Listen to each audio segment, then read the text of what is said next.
Someone says something disrespectful to you, and the conversation lasts less than a minute.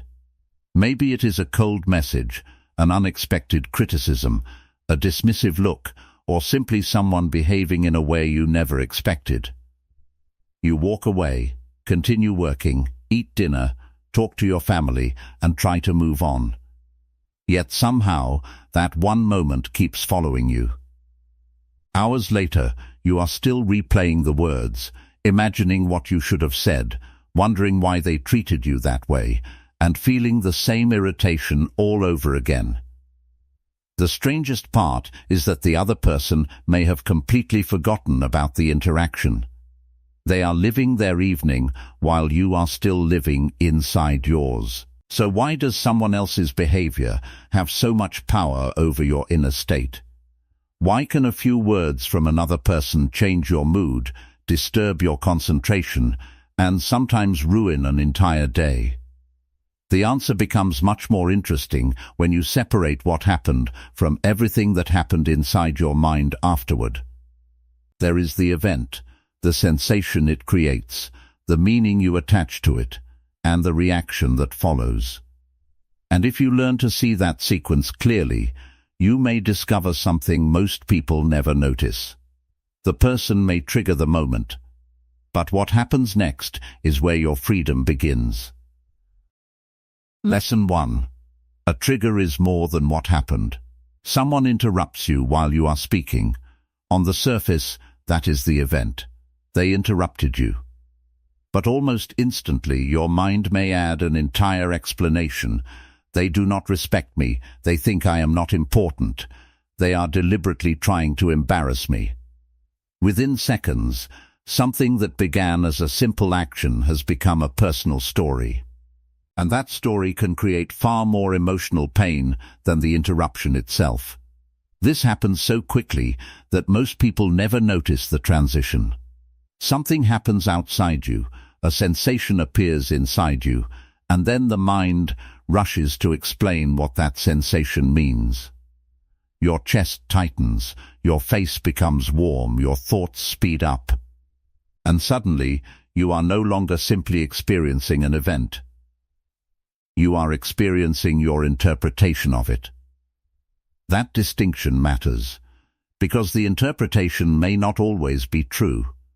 Someone can ignore your message because they are busy. They can speak abruptly because they are having a difficult day.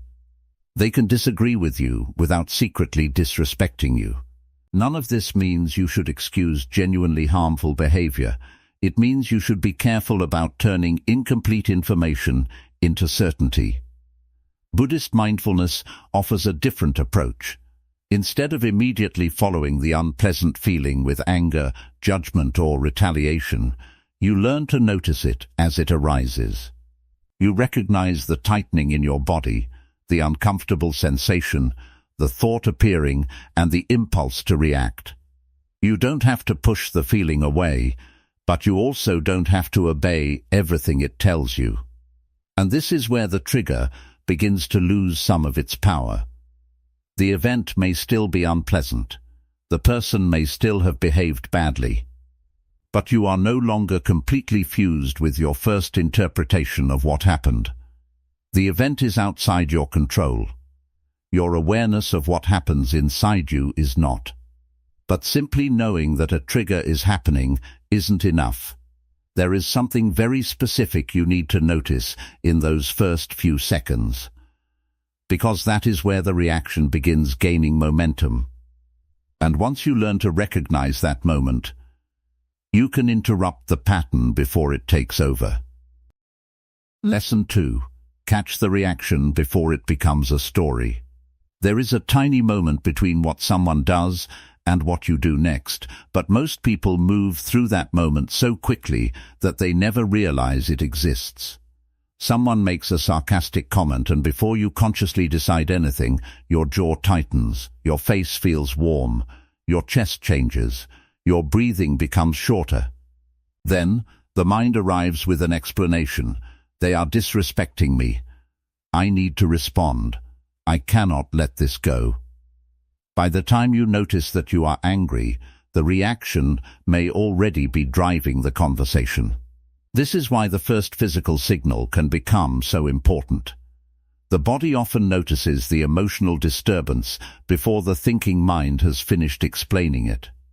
That tightening in your stomach, the pressure in your chest, the heat in your face, or the sudden urge to send a message immediately, can become an early warning that your mind is moving toward automatic reaction. Instead of immediately acting, try something surprisingly simple. Pause. Don't argue with the emotion, and don't force yourself to become calm. Bring your attention to the body and notice what is actually happening. Feel the sensation without immediately turning it into a story. Take a few slower breaths and give yourself enough time to recognize that an emotional reaction is present without making it your next action. This is closely connected with the spirit of Buddhist mindfulness, where attention is brought to bodily sensations, feelings, and states of mind as they arise. The purpose isn't to eliminate unpleasant experiences. It is to see them clearly enough that you are not automatically carried away by them. Imagine receiving an insulting message and waiting 5 minutes before responding. The insult hasn't disappeared. Your anger may still be there. But those 5 minutes can change the quality of your response completely. You might decide that a firm answer is necessary. You might realize the message doesn't deserve your energy. Or you may discover that what initially felt like an emergency was simply an emotional surge passing through you. That pause is small, but it creates something powerful. Choice. And this matters because awareness does not always make anger disappear. Sometimes you can notice the anger clearly and still feel it burning intensely inside you. So what do you do when the emotion is already strong enough to make every reasonable response feel impossible? Lesson 3. Feel the emotion without becoming it. There is a subtle change in language that can completely change the way you experience a difficult emotion. When something hurts you, you might immediately think, "I am angry, I am hurt, I am afraid." It sounds harmless, but notice what happens when you describe yourself as the emotion itself. Anger is no longer something passing through your experience. It starts becoming part of your identity, and once you identify with it, your mind naturally looks for reasons to keep proving that the anger is justified. Try something different the next time a strong emotion appears. Instead of telling yourself that you are angry, notice that anger is present. There is a difference. The first statement can make the emotion feel like who you are. The second creates a small amount of distance between awareness and the experience. You can notice the heat in your body, the tightening in your chest, the thoughts racing through your mind, and the impulse to say something sharp without immediately acting on any of it. This does not mean pretending everything is fine. If someone has genuinely hurt you, you are allowed to acknowledge that. If you are angry, you do not need to suppress the anger or force yourself to smile. Mindfulness is not emotional denial. The goal is to see the emotion clearly enough that it doesn't automatically decide what happens next. You can feel anger without sending the message you will regret tomorrow. You can feel hurt without attacking someone simply because you want them to feel your pain. You can feel fear without immediately abandoning an important decision. The emotion can be real without becoming your commander. Think about a wave in the ocean. You don't need to destroy the wave for it to pass. You don't need to fight it or pretend it isn't there. You simply recognize that it rises, reaches a certain intensity, and eventually changes. Emotions can work in much the same way when you stop feeding them with endless interpretation and reaction. This is one of the most important shifts in emotional freedom. You can experience an emotion without handing it control over your next action. And once you learn that, something surprising becomes possible. You may discover that the emotion itself was only part of the suffering. There is often another layer we add after the painful moment arrives, and Buddhist teachings have a powerful way of explaining exactly how that second layer is created. Lesson 4. Stop adding the second arrow. Imagine someone says something deeply insulting to you at 10 in the morning. The words hurt. Your body reacts. For a moment you feel embarrassed, angry, or disappointed. That is the first pain. But then you drive home thinking about it. You replay their words while eating lunch. You imagine what you should have said. You create a better response in your head. Then imagine how they would have responded to that. By evening, the person who insulted you may be completely unaware that you are still thinking about them. Yet you have spent 10 hours emotionally returning to the same moment. This is where the traditional Buddhist teaching of the second arrow becomes so powerful. The first arrow represents the painful experience itself. Someone rejects you. Someone criticizes you. Something you valued disappears. A relationship ends. These experiences can hurt, and pretending otherwise would be unrealistic. But the second arrow represents the additional suffering created by our mental reaction to what happened, the resentment, the endless replaying, the self-blame, the desire for revenge, and the refusal to accept that the moment has already occurred. The second arrow can be almost invisible because it often feels like thinking rather than suffering. You tell yourself that you are analyzing the situation, trying to understand it, or preparing for next time. But if the same conversation has played in your mind 20 times and nothing new is being learned, you may no longer be solving anything. You may simply be reopening the wound. The important point isn't that you should never think about painful experiences. Reflection can teach you something. You may need to recognize a pattern, change a boundary, or decide what you will do differently next time. The difference is whether your awareness is helping you respond wisely or whether your mind is simply demanding that the past become different. You may not control the first moment of pain, but you can become increasingly aware of what happens next. You can notice when the mind starts adding another layer and choose not to keep feeding it. And here's where this gets even more interesting. The second arrow doesn't always look like anger. Sometimes it sounds much more reasonable. Sometimes it says, "What did I do wrong?"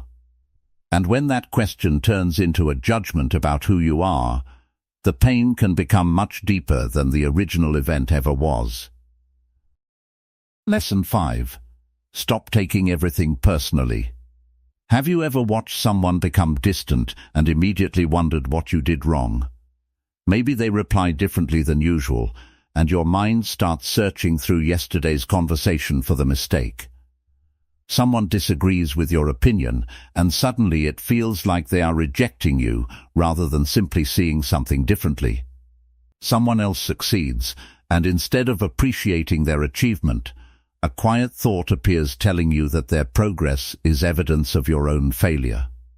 The event may be small, but the meaning your mind attaches to it can become enormous. This habit of turning outside events into statements about ourselves is easy to miss because it often feels like self-awareness. You think you are reading the situation carefully, when in reality you may be filling in information you don't actually have. Someone can be quiet because they are tired. Someone can disagree because they have a different perspective. Someone can criticize one decision you made without making a judgment about your entire character. Yet the mind has a strange tendency to take one moment and turn it into a verdict. This becomes especially painful when your sense of identity depends heavily on how other people respond to you. If you need to be respected, criticism feels threatening. If you need to be liked, rejection feels devastating. If you need to appear successful, someone else's achievement can quietly make you feel smaller. Suddenly, ordinary experiences become tests of whether you are good enough. Buddhist thought offers a deeper challenge here by questioning our tendency to cling to a fixed idea of who we are. You are not exactly the same person you were 5 years ago, and you will not be exactly the same person 5 years from now. Your thoughts change, your relationships change, your priorities change, and even the qualities you once considered central to your identity can evolve.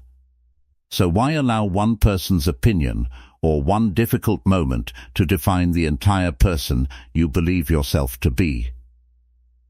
The next time something feels personal, create a little distance and ask what you actually know. Did they reject you, or did they reject an idea? Did they disrespect you, or are you interpreting their behavior through an old fear? Did you fail, or did one particular attempt simply not work? This doesn't mean ignoring genuine disrespect or pretending criticism is always harmless. It means refusing to turn every external event into evidence about your worth. Someone else's behavior can give you information about them without becoming a verdict about you. But if that's true, why do certain people have the ability to affect you so much more than everyone else? Why can one person's opinion barely register while another person's smallest action can completely change your emotional state? The answer may have less to do with them than you think. Lesson 6. Your strongest triggers reveal your attachments. Think about two people criticizing you. One makes a comment and you barely notice it. The other says almost the same thing, but suddenly your entire mood changes. You replay their words, feel the need to defend yourself, and perhaps spend hours wondering why they would say something like that. If the words were similar, why was the reaction so different? Because the trigger is not always contained in the words. Sometimes it touches something you are already holding tightly. Maybe being respected matters enormously to you, so criticism feels like an attack on your worth. Maybe being loved feels uncertain, so a distant partner immediately awakens the fear of being abandoned. Maybe you have built your identity around being intelligent and capable, which means making a mistake feels much larger than a simple mistake. Perhaps you need to be seen as a good person, so even a small accusation makes you desperate to prove your intentions. This is where Buddhist ideas about craving and aversion become surprisingly relevant to everyday life. We tend to grasp at experiences we desperately want and resist experiences we desperately want to avoid. We want approval, certainty, respect, love, control, and recognition. At the same time, we want to escape rejection, embarrassment, failure, uncertainty, criticism, and loss. The tighter that grip becomes, the more sensitive the mind becomes to anything that threatens it. That means your strongest trigger can sometimes reveal something important about you. Not because there is something wrong with you, but because the intensity of the reaction may point towards something you are trying very hard to protect. The question changes from why are they making me so angry to what does their behavior seem to threaten inside me. Maybe the real fear isn't their criticism. Maybe it is the possibility that you could be wrong. Maybe it isn't their distance. Maybe it is the fear that you aren't lovable. Maybe it isn't their success. Maybe it is the belief that your own worth depends on staying ahead. Once you see that, you can stop treating the other person as the entire problem. You can begin working with the attachment underneath the reaction. And that is a much deeper form of freedom. Because you are no longer simply trying to avoid triggers, you are understanding why they have power over you in the first place. Sometimes the person who triggers you is pointing toward the place where you are still holding on too tightly. And when you finally see that attachment clearly, The next question becomes even more important.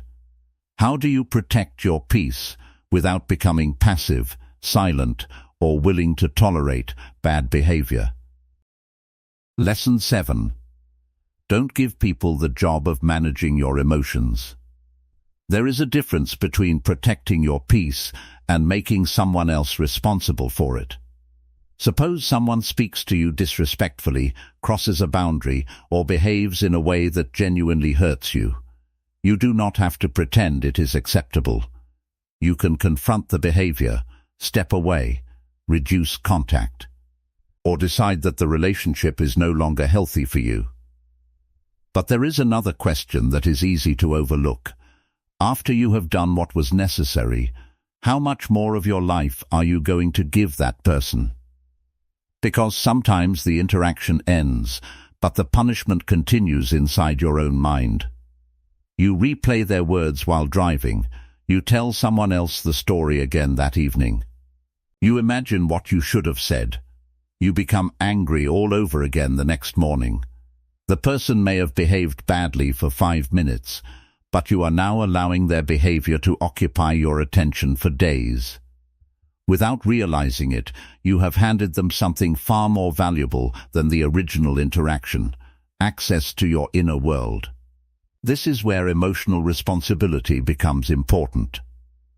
Taking responsibility for your emotions does not mean blaming yourself for everything other people do. It means recognizing that another person's behavior and your response to that behavior are not the same thing. You may not have chosen what they said, but you can become more deliberate about what you do with the emotional reaction that follows. That also means understanding what non-reactivity actually looks like. It isn't weakness. It isn't silently accepting disrespect. It isn't staying in a harmful situation because you are trying to be spiritually calm. Sometimes the most mindful response is a firm no. Sometimes it is leaving. Sometimes it is ending a conversation before it becomes destructive. Sometimes it is creating enough distance to protect yourself. The difference is what happens inside you while you do it. You can establish a boundary without turning the other person into an enemy you need to hate. You can walk away without spending months mentally fighting them. You can protect yourself without making revenge part of your identity. A boundary changes your participation. It doesn't require hatred.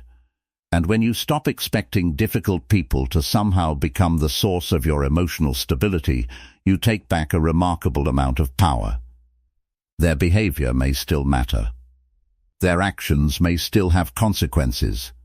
But they no longer get to decide how long you suffer after the moment has passed. You can respond to someone without allowing them to live inside your mind. And there is one situation where this becomes even harder, when the threat isn't coming from another person at all, but from a future your mind keeps imagining before it has even happened. Lesson 8. The pause that changes everything. Most people think emotional control means becoming calm before they respond. But that is often unrealistic. When someone insults you, criticizes you, or suddenly says something that touches a sensitive part of you, the emotion can arrive before your rational mind has had time to catch up. The goal, then, isn't to magically become peaceful in 3 seconds. The goal is to create enough space that the emotion doesn't automatically decide what happens next. There is a simple practice you can use the next time you feel triggered. Notice, breathe, feel, name, choose first. Notice what happened without immediately deciding what it means. Someone spoke sharply. Someone ignored you. You received a message you didn't like. Stay with the fact before allowing your mind to build the entire story around it. Then breathe slowly for a few moments, not as a way of forcing the emotion away, but as a way of interrupting the automatic momentum.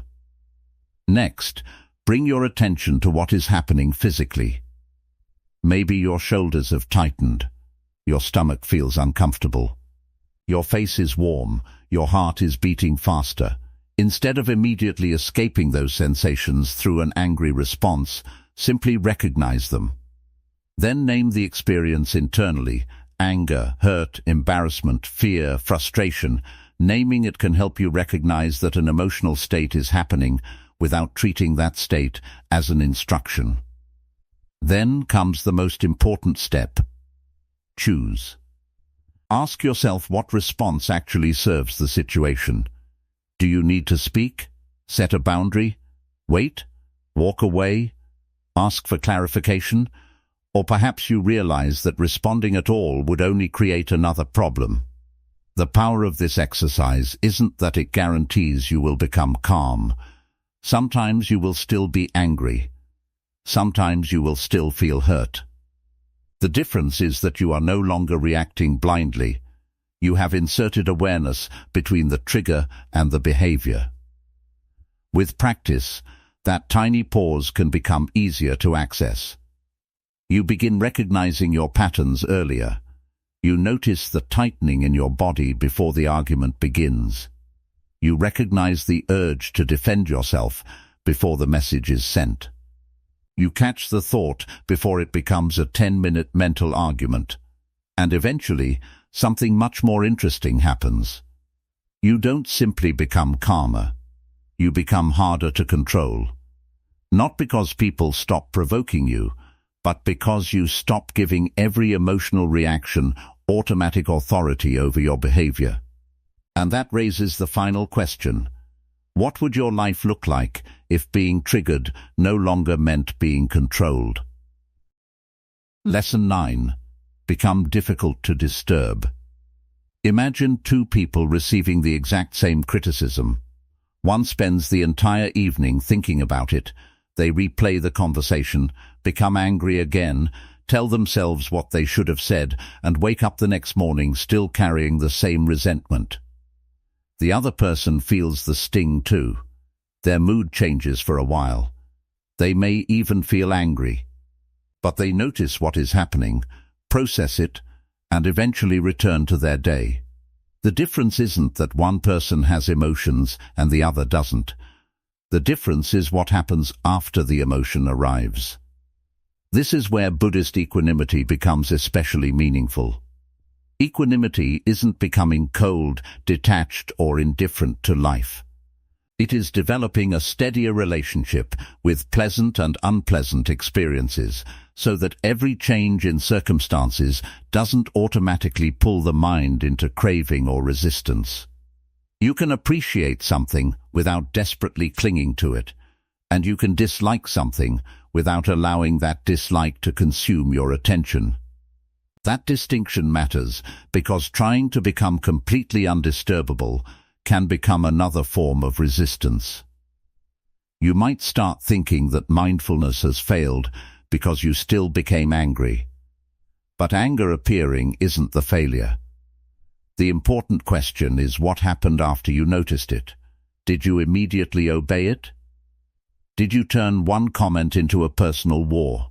Did you spend 6 hours feeding the same thought? Or did you recognize the disturbance and gradually return to yourself? Emotional strength is not the absence of emotional movement. It is the ability to recover without allowing every disturbance to become a prolonged internal event.